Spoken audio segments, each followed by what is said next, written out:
Usually when we talk about saving money, we picture like a bucket. You earn a little, you put a little in the bucket, you hope it doesn't leak, and you just keep doing that heavy lifting year after year. Yeah, exactly. It's highly manual labor. I mean, you are the one out there carrying the water. Right. And if you ever get tired and just stop walking, well, the bucket stops filling. But then you step into the world of the ultra wealthy, and suddenly you're not looking at a bucket anymore. Not at all. They're looking at a fully automated water treatment plant, like an engine that just runs entirely on its own, compounding and growing whether you're awake or asleep. Yeah, it's a completely different paradigm. So welcome to today's deep dive. If you're looking to protect what you've built, or if you're just starting out and really want to understand the actual mechanics of how real fortunes are made and kept, you're in the right place. Absolutely. Today we're decoding a really fascinating breakdown from the YouTube channel Growth Mindset. Specifically, we're looking at their video titled How to Build Generational Wealth. And I think that's a crucial distinction right there at the start. We aren't just talking about getting rich quick. Right. No get-rich-quick schemes here. Exactly. The goal today is to look objectively at the playbook the wealthiest families use to ensure their money outlasts them. We're going to, take these strategies apart piece by piece. Figure out what makes them tick. Yeah, to figure out the actual mechanics behind them. So everything from basic goal-setting frameworks to incredibly complex legal structures, we're really treating this as an exploration of systems. I love that. So before we get into the weeds with billionaire tax loopholes and offshore accounts, let's start at the absolute foundation. Makes sense. Because you can't build a legacy without a map. And you definitely can't build it without an engine. No, you really can't. The foundational mechanics of wealth building, according to the source, start with clear, smart goals. So specific, measurable, attainable, realistic, and time-restricted. Right, the classics. Yeah, but what really caught my eye here is the emphasis on your starting line. Starting from a debt-free foundation is huge. Oh, it's massive. There's a very grounding point made in this breakdown about how having parents pay for your education is just a massive head start. It is a phenomenal head start, and it's so important to just acknowledge that reality, right? I mean, if you aren't spending your first working decade just digging out of a hole of student loans or consumer debt, you get to start compounding your wealth years earlier. Which is everything. Yeah, time is the most valuable asset in investing. But, whether you had that head start or you've had to really grind to clear that debt yourself, the next immediate step is moving away from a single point of failure. Right. You literally cannot rely on just one paycheck if your goal is generational wealth. Because if you lose that job, your only water source just dried up entirely. Exactly. So we're talking about multiple income streams, diversifying. Yeah, diversification is key here. This could mean starting an online business, maybe selling digital products, getting into affiliate marketing. Okay. Or simply acquiring high income skills so you become just an indispensable expert in a specific industry. The whole idea is that if one stream dries up, the river just keeps flowing. Okay, let's unpack this a bit.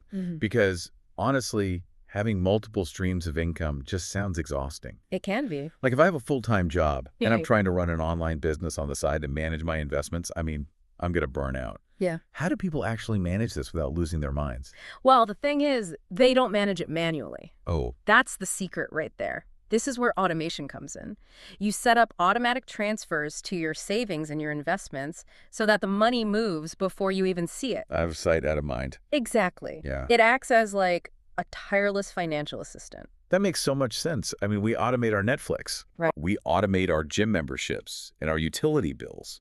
So why on earth do we rely on manual willpower to build our wealth? It's like trying to paddle a boat when you could just reach back and turn on the motor. That's a great way to put it. And if we connect this to the bigger picture, automation isn't just a neat little trick to save a few bucks. What is it then? It's fundamentally about buying back your time and reducing the cognitive load of wealth creation. The cognitive load. Yeah, think about the psychology of investing. When you automate your investments, you capitalize on market fluctuations without having to sit there, staring at stock charts every single day. Stressing over every little dip. Exactly. You eliminate the emotional guesswork. Because if the market drops, human nature tells us to panic and sell everything. Precisely. But an automated system doesn't panic. It just blindly executes the plan you set up when you were thinking clearly. Right. You're shifting from being a stressed out, active participant in your wealth generation to being the architect of the system. I like that. That transition from participant to architect is actually the perfect bridge to our next section. Because a solid foundation is great, but to create wealth that spans centuries, you can't rely purely on your own two hands. No, you really You can't. have to multiply your efforts. And the framework we're looking at outlines this as the power of leverage. Now, I know we usually think of leverage just as taking on debt, but there are actually quite a few types, right? Oh, yeah, definitely. Financial leverage, using other people's money or bank loans to make investments, that's a big one. Sure. But there's also people power, which is building a strong team so you aren't doing everything yourself. There's technology, so using software to reach millions of people instantly. Right, automation again. Exactly. Then there's marketing, networking, and importantly, knowledge leverage. Knowledge leverage. Like what? Like learning from mentors so you don't spend a decade repeating their mistakes. Leverage is basically the fulcrum of generational wealth. I mean, if you're only paid for the hours you personally work, your wealth has a hard ceiling. Because there's only 24 hours in a day. Right. It's mathematically capped by time. So by applying leverage, you detach your income from your personal time. Exactly. But once you have that leveraged wealth, where do you actually put it? Yeah. Because the breakdown strongly advises moving away from volatile stocks when you're thinking generationally and pivoting toward stable physical assets. Yes, tangible assets. Right. We're talking about land, commercial real estate, gold bars, rare books, or even like unconventional investments like fine art. Yeah, Why the shift, though? Because stocks can have amazing returns. they can, absolutely. But remember the goal here. We are talking about wealth that survives for generations. Okay, fair.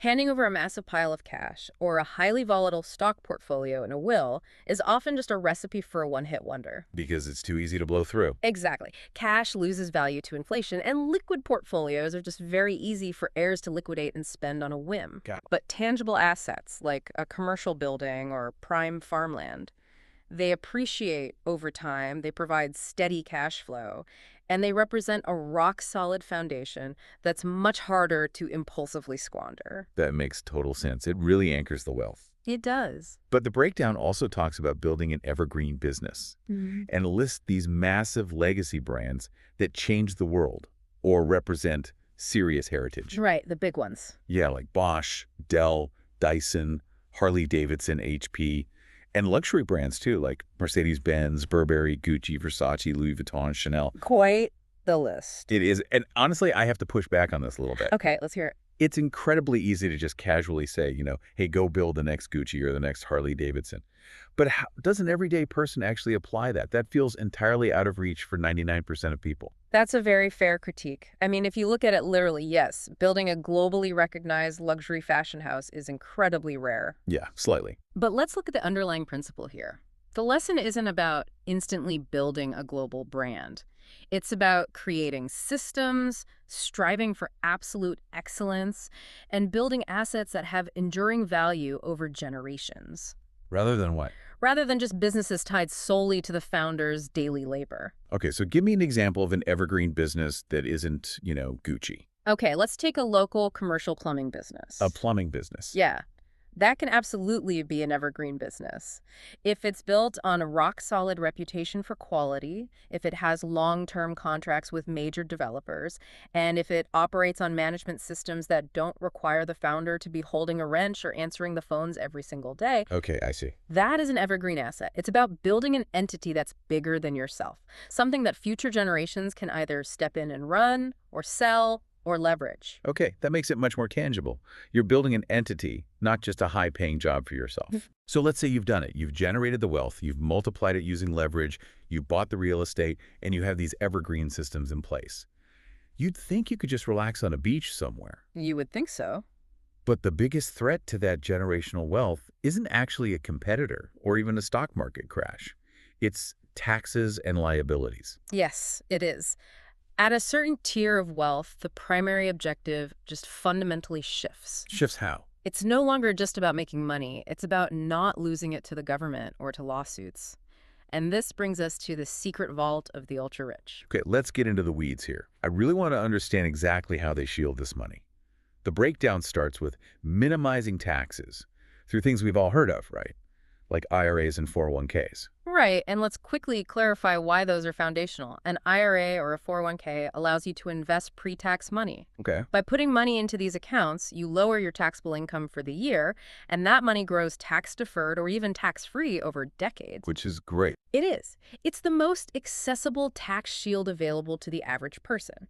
But the ultra-wealthy, they scale this concept up dramatically. Right. It goes way beyond a standard retirement account. Right. We're talking about massive charitable contributions, but also investing in renewable energy and low-income housing, specifically for the huge tax breaks the government offers to incentivize those projects. Exactly. They use the tax code as a map. Yeah. And then they use complex structures like family offices, offshore entities, and tax-friendly jurisdictions. But the one that really blew my mind was trusts. Ah, yes. Trusts. The breakdown specifically points to historical families like the Astors and the Vanderbilts. How exactly does a trust work?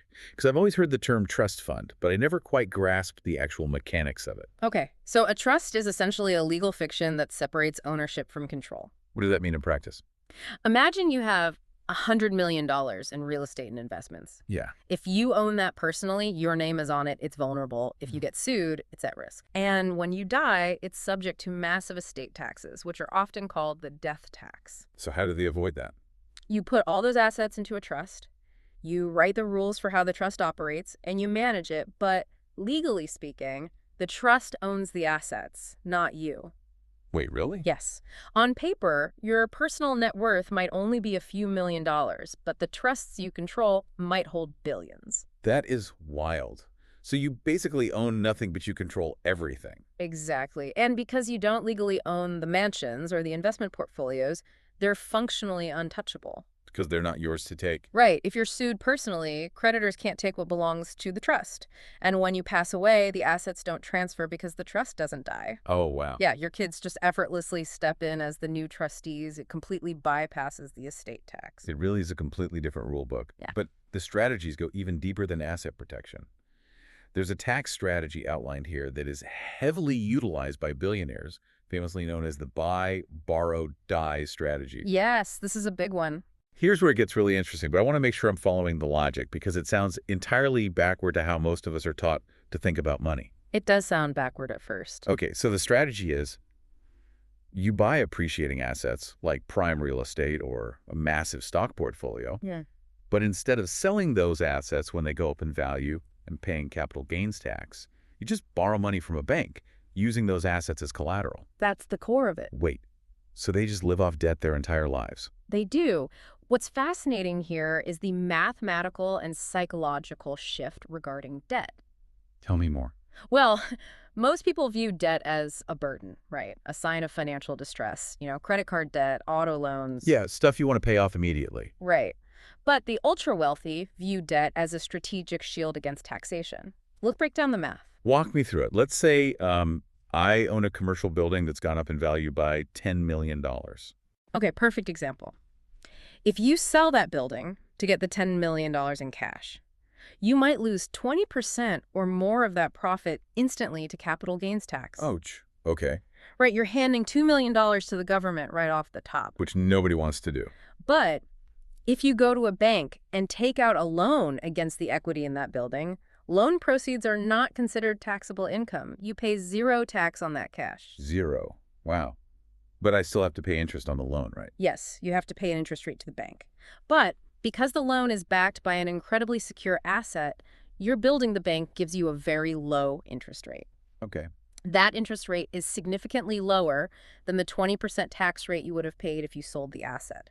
And here is the kicker. What's the kicker? Your original asset is still sitting there, continuing to grow in value. Often, the building is appreciating at a higher percentage rate than the interest rate of the loan. So the asset is literally paying for its own debt while giving me tax-free cash to live on or invest elsewhere. Precisely. You keep the asset, you avoid the tax, you get the liquidity you need, and you allow the asset to keep compounding. That's the buy and borrow part. Exactly. And then we get to the die part of buy, borrow, die. This is really the grand finale of the strategy. Right, because eventually that debt has to be paid, doesn't it? Yes, but here is how the tax code works.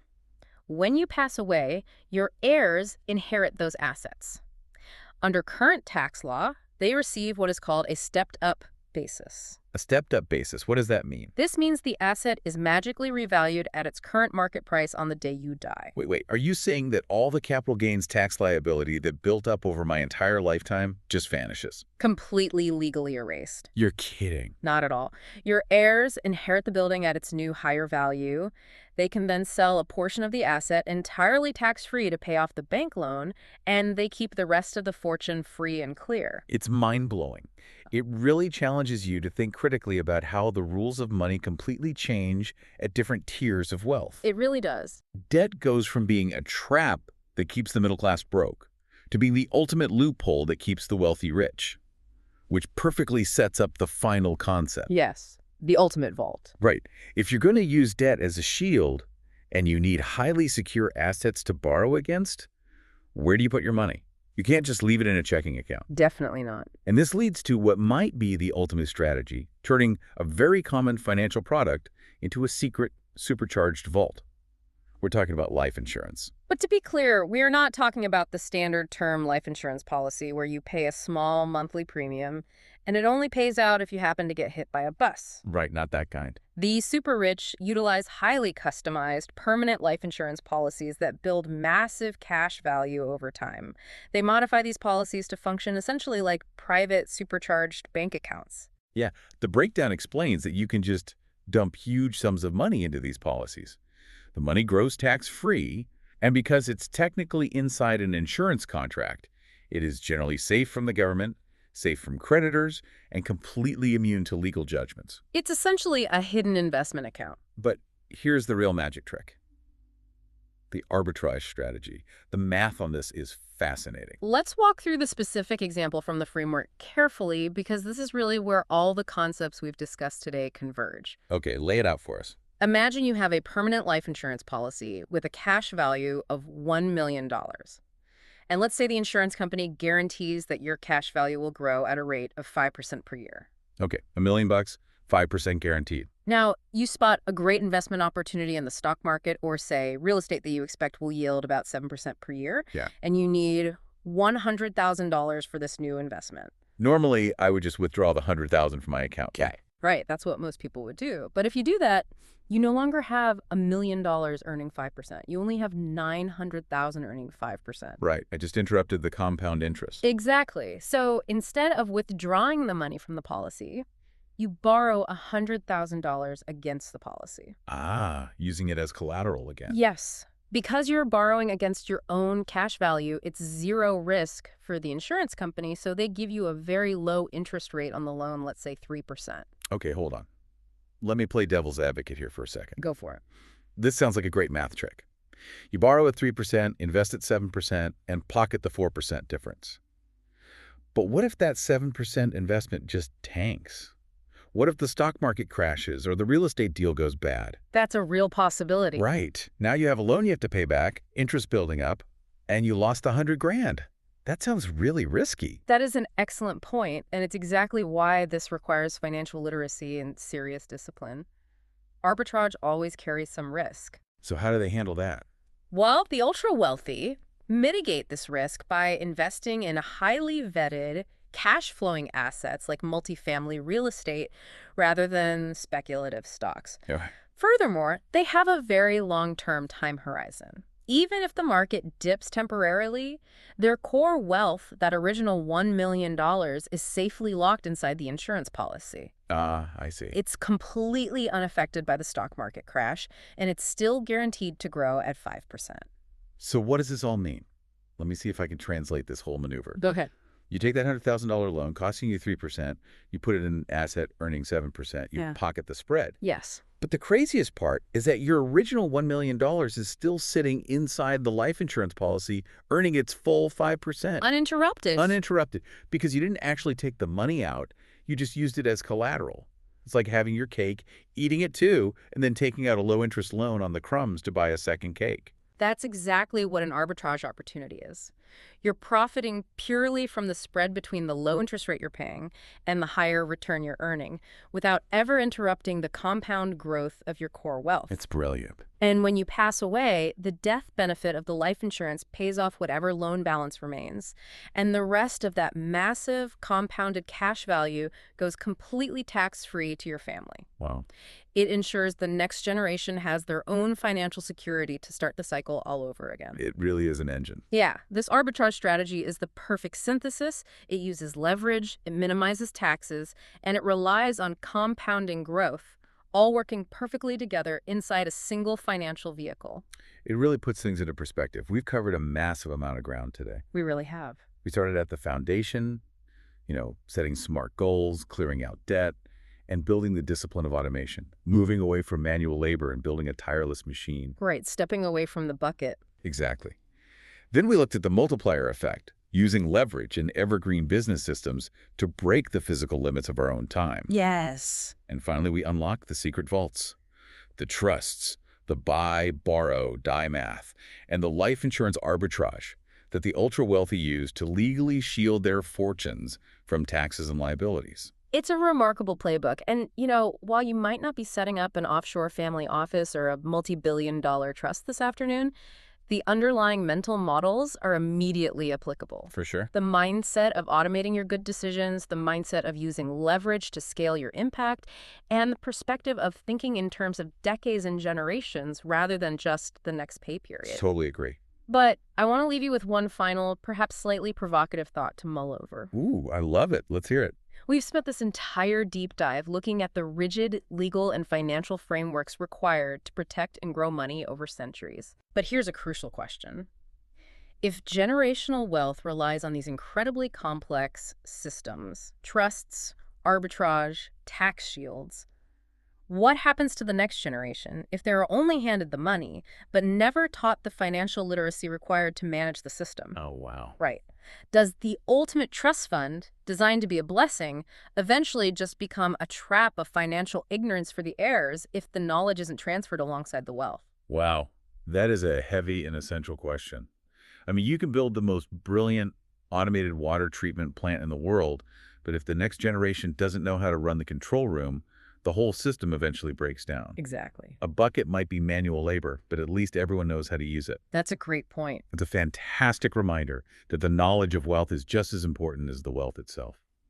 Well, thank you so much for joining us on this deep dive into the mechanics of generational wealth. Keep building your engine, keep asking the big questions, and we'll catch you next time.